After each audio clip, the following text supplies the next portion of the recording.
Rojat e maskuar e kapin për krahas të burgosurin me sy të mbyllur, që deri atëherë ishte i shtrirë për tokë. Atë dërgojnë deri në një qosh ku po qëndrojnë ushtarët izraelit që me mburoja po e bllokonin pamjet e kamerës së sigurisë.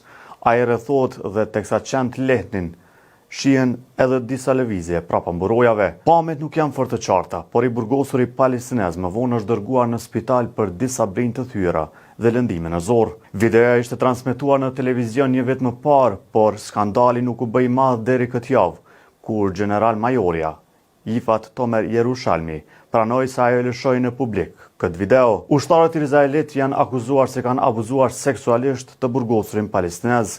Ngjarja dyshohet se ka ndodhur më 5 korrik të vitit 2024. Mjekët që ekzaminuan të burgosurin kanë raportuar se ai arriti në spital në gjendje të rëndë.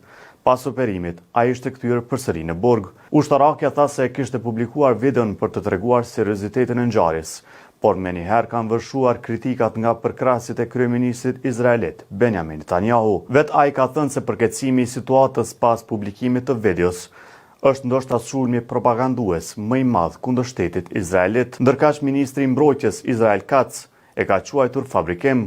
Generalja ishte modeli i shërbyesës ndaj shtetit, ishte vetëm gruaja e dytë në histori që mbante këtë pozitë, por kur nisi presioni i madh nga pushteti që po e mbronte ushtrinë, generales nisën të vinin mesazhet që të ndalte hetimet. Nën këtë presion, ajo ka vënë para publikut videon, duke trazuar ushtrinë, që deri atëherë njihej për shmangjen e presionit politik dhe për neutralitetin në çështje të caktuara shtetërore.